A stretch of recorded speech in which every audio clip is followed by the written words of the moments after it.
So hi everyone, I welcome you once again to Dynamic Coaching Center. So this is the series regarding your scheduling and sequencing of the jobs.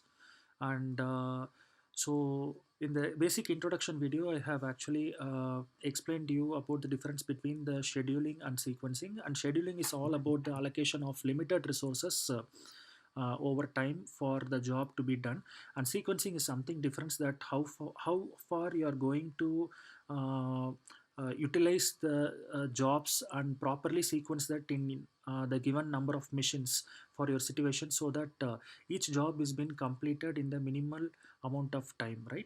So we'll just get into the basic terms which we have to understand before even getting on to this topic, right? So the classification of sequencing models or problems is actually five types. First one is n job on one mission. Second one is n job on two missions, and third one is n job on three missions. So all these three will be discussed in detail during this entire playlist and series. And similarly, we can also extend this concept up to the general level of n jobs on m missions and two jobs on m missions, right? Okay, now let's get started with the processing time. So this is an important thing which you have to understand, and this term is most familiar with most of the students who are actually pursuing their engineering. So processing time, from the name itself we can understand what is the meaning, and it is usually been represented by TIJ, right? So it represents the processing time of the job. So if you have a workpiece, say A, and what is the exact time that it requires to get it processed, and that is being represented by T suffix ij, where J represents the exact job and I represents the mission in which it is going to be processed. So once again I'll repeat this. So if I say Tij in a particular problem, it indicates that this J stands for the job, whether it is A or B or C or D, right? And I represents the mission in which it is going to be processed.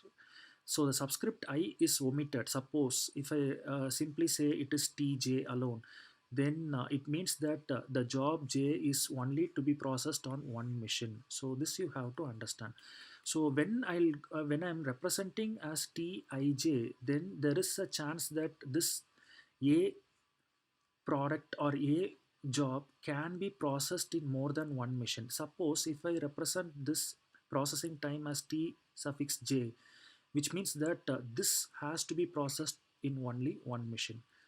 Okay. So the next term which you have to understand is the due date. So it is being represented as D suffix j. The due date dj of the job j represents the committed shipping or completion date. So due date is something like the order has been received by the company, and after getting it processed, you have to complete it on the time and send it to the required customer, right? So the completion of a job after its due date is allowed, but the penalty is incurred. So this is very important in order to have the very much amount of the goodwill of the customer to get for the future orders also. You have to maintain a proper due date, right? So the completion of a job after the due date is generally not been recommended, but in certain situations, in unavoidable situations, it is allowed, but a penalty is incurred, which means we have to bear certain amount of money as far as from the company's perspective. So when the due date must be met, it is referred as the deadline, right? So due date you can also refer to the deadline which has been given as an order by the customer. So the next one is the ready time, so which is been represented as R suffix j. The time at which the job j is available for processing is nothing but the ready time. So I have a machine, and I'm actually waiting for the jobs to come in sequence, right? So if I'm about to process using this particular machine, now if I'm searching for a particular job, the time at which the job is available for processing is called as ready time. The next one is the completion time, which has been represented as C suffix j. So the span means the difference, right? The span between the beginning of the work at which the time is referred as t is equal to 0, and the time at which the task j is finished. So this difference is nothing but the completion time. So you might have the arrival of a particular job to a machine, and that is where you'll take the time to be equal to 0. Now you know that for processing this A job, you require certain amount of time, right? And the difference between its arrival and its finishing is nothing but your completion time. So the span between the beginning of the work at which the time is referred as t is equal to 0 and the time at which the task j is actually being finished is nothing but your completion time. So this is another important term, make span, and these kind of terms and these kind of questions will be generally coming to you in the ESC main exam. As far as GATE is considered, the previous three terms are important. So make span is being represented by C suffix max. So the make span is defined as the maximum of the completion times C1, C2 such that up to C suffix n, and it is equivalent to the completion time of the last job to leave the system. Suppose if you have a system or a machine and you have n number of jobs get it applied to the machine for getting processed, then the completion time of the last job to leave the system is nothing but the make span. So it is the C max. And next one is the flow time, which is a very important term as far as the problem is considered. So it has been represented as f suffix j, and this j as usual represents the task which you are actually doing. So the time span, again this is a difference. So the time span between the point at which the task is available for processing and the processing time plus the waiting time. So here if you just refer to the previous case, there is something called completion time, which is also a span, which is a difference between the time at which the job is available and the time actually being taken for completion, right?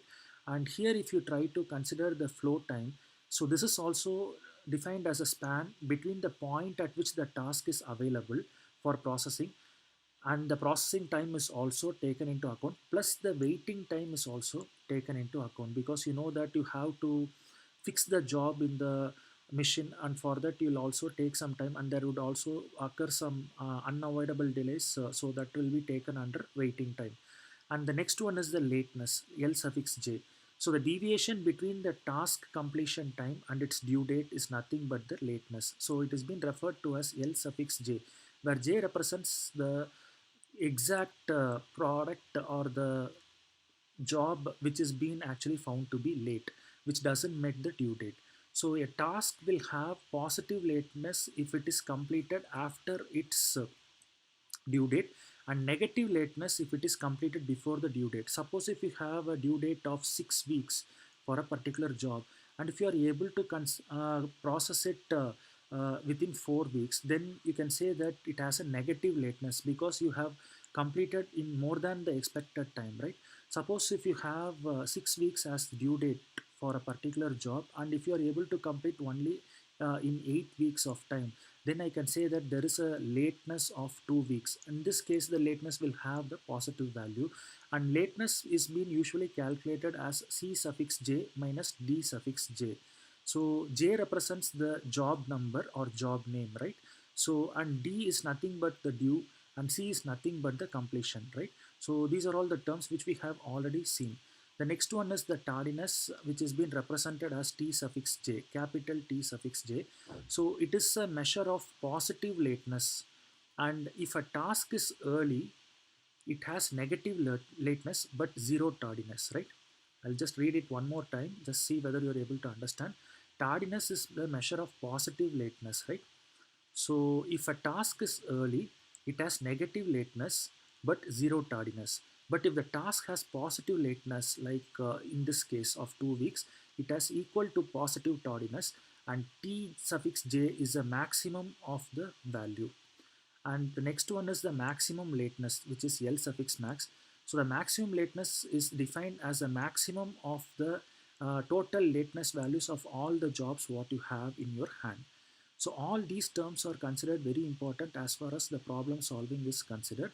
Now we'll just get into the basic assumptions while doing the problem. So we assume that all jobs are actually ready for processing, and all processing times are deterministic. That is, we exactly know how many number of days or hours or weeks that each and every job would take in a machine is already predetermined one. So it is a deterministic in nature. The next assumption is mission is flexible. That means it can accommodate any job and can process jobs without any breakdown, right? So we assume zero breakdown, and no preemption is in the job cannot be unloaded without having the completion on a machine. So without completing a particular task, the next task cannot be actually been done. The next important point is traveling times and setup times of the jobs are actually being neglected while doing the analysis. So these are all the main assumptions which you have to understand as far as the scheduling problems are actually considered. So the objectives or performance measures. So if you want to find out the performance measure in the sense how far the proper scheduling has been done can be measured using these kind of data. Say for example, the progress of a student can be measured using the rank or the grade system. Similarly, the performance measures of the scheduling can also be measured using these kind of terms. The first one is the minimization of the mean flow time.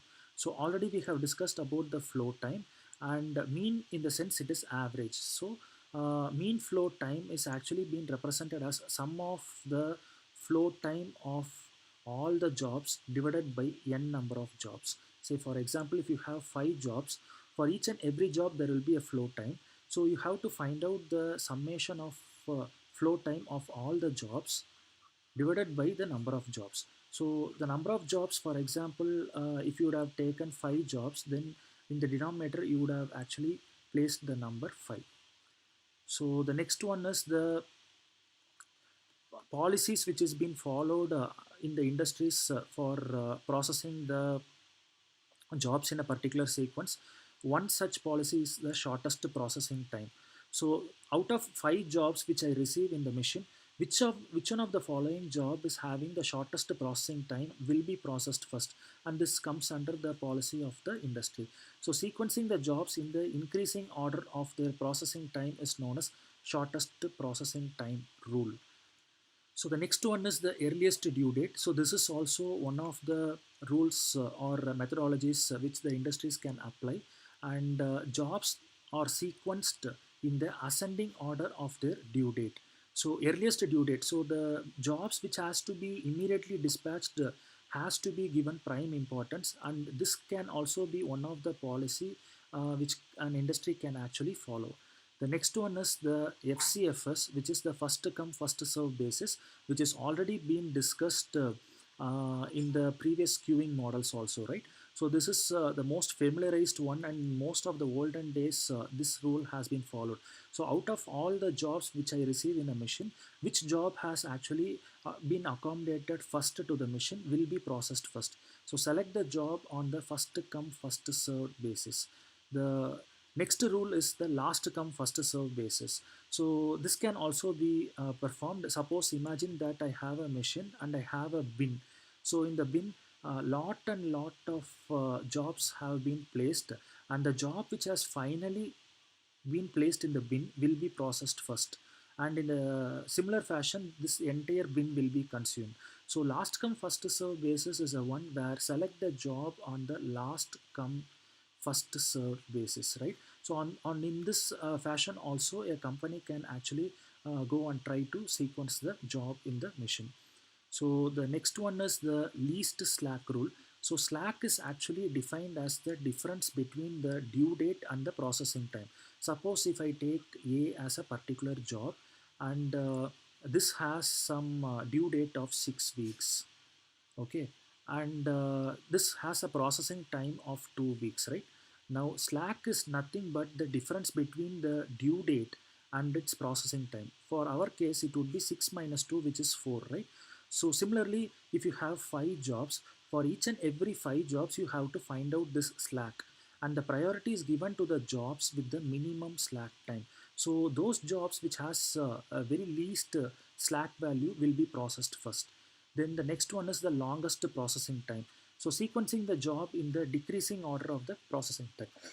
Say, for example, if I have 5 jobs like A, B, C, D, E, and for each and every job I have a particular processing time. Let's say for A job it is 4 hours, and for B job it is 5 hours, and for C job it is 3 hours, and for D job it is 9 hours, and for E job it is 7 hours, right?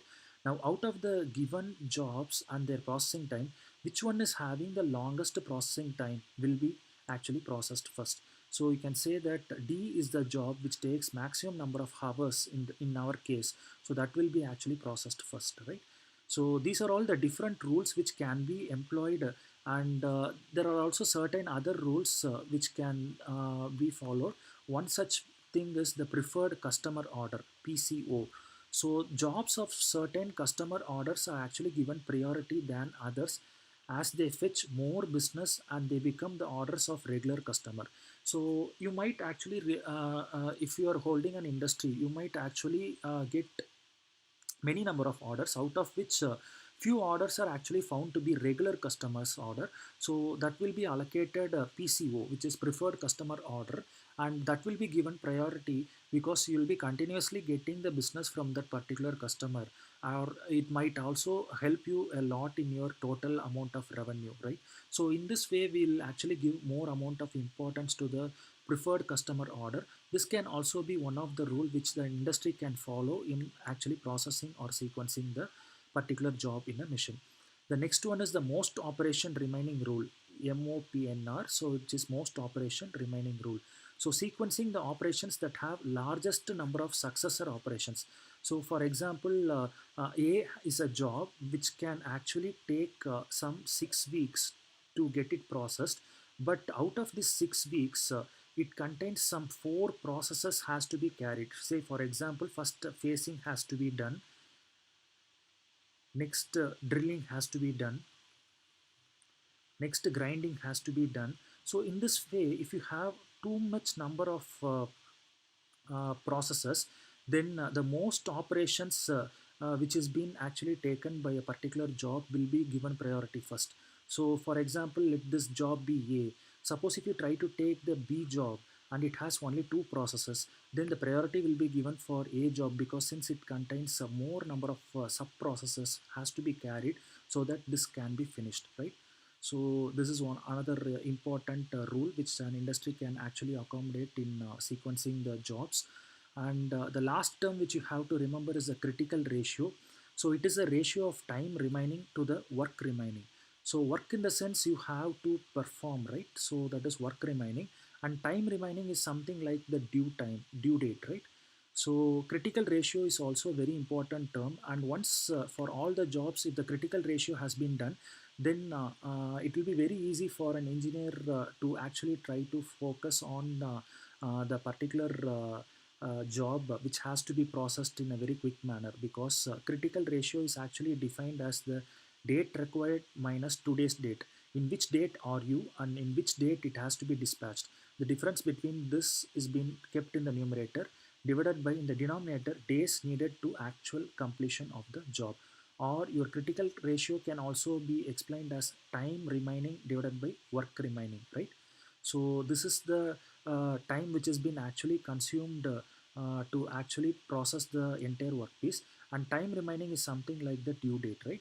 So critical ratio is a very important parameter which can also be used to actually process or sequence the jobs in the machines. So these are all the things which is has to be kept in mind. And regarding critical ratio, if the critical ratio is less than 1, the job is behind the schedule, which you can understand from this term. So the time remaining, in the sense it is the due date, right?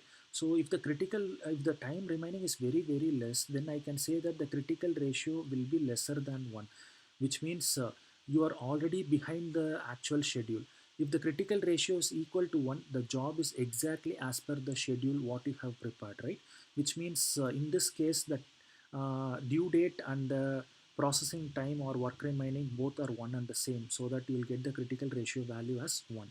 Then the third case would be critical ratio greater than 1, where the job is ahead of schedule, which means you have actually been processing that before even the due date, right? So as per this rule, the jobs are loaded in the increasing order of their CR values, critical ratio values, which is very important. Then the next one is the least slack, which we have already seen, which is nothing but the due date minus processing time. So as per this rule, the jobs are actually loaded in the increasing order of their slack values. So hope you might have understand a few things about the sequencing and what are all the different rules that has been followed in the industries, and which one they can actually accommodate to actually meet the customers demand on time. Everything has been discussed in detail. Try to go through this and keep yourself ready for the next video, where we'll be moving on to one of the important method of actually sequencing, which is Johnson's rule. And once after that has been done, we'll be entering into the problems, and throughout this sequence or playlist, you will be actually being given with a few problems which has been asked in the past question papers of GATE and ESE. So try to actually catch with these terms very carefully, and if you have any doubts, you can post your doubts in your comment section, and everything will be addressed to the maximum positive way in the next upcoming videos. Thank you. Bye.